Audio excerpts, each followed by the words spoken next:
Le gouvernement a provoqué une crise, en tout cas dans la région ici, dont on n'avait absolument pas besoin et qui n'aurait probablement pas eu lieu si on avait pu régler nos affaires ensemble.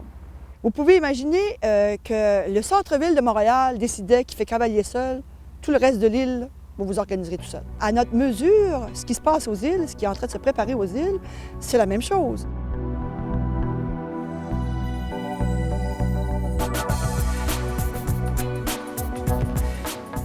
Le vote a eu lieu dans des conditions qui sont absolument discutables, ça c'est sûr. Ça veut dire que les gens ne connaissaient pas les impacts de la loi 9. Quand on a vu qu'il n'y avait personne qui avait pris le parti de se dire « on veut rester fusionné », on s'est dit « on a un problème. Il y a une majorité de gens qui ne parlent pas, qui ne s'expriment pas. » Ce qu'on voit, c'est à peu près 6 % de la population qui s'exprime pour dire « nous, on veut de la diffusion de Cap-Pomel ».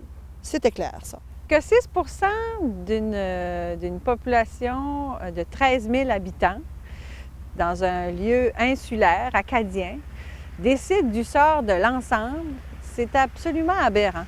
Et ça crée toute une distorsion sociale importante que ça, on n'avait pas pu évaluer le 20 juin. Ça recrée, je dirais, des climats de clans, des climats de chacun tire sur sa couverte sur son bord. Il y avait comme une qualité de vie aux îles. Ça fait partie de la qualité de vie, la solidarité, l'entraide et tout ça. Mais là, c'est en train de s'effriter.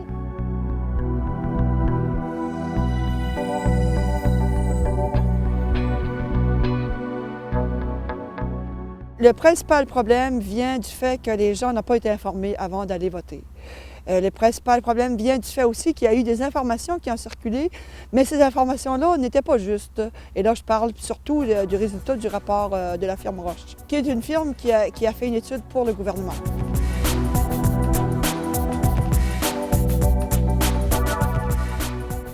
Le premier référendum a eu lieu en juin, comme partout au Québec.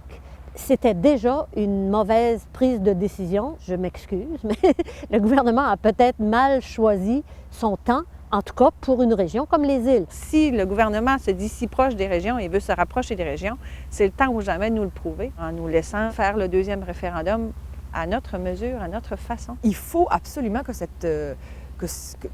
le gouvernement ait une oreille pour cette situation-là, puis revise ses positions, même si ça crée un précédent, parce que vivre aux îles, c'est déjà un précédent.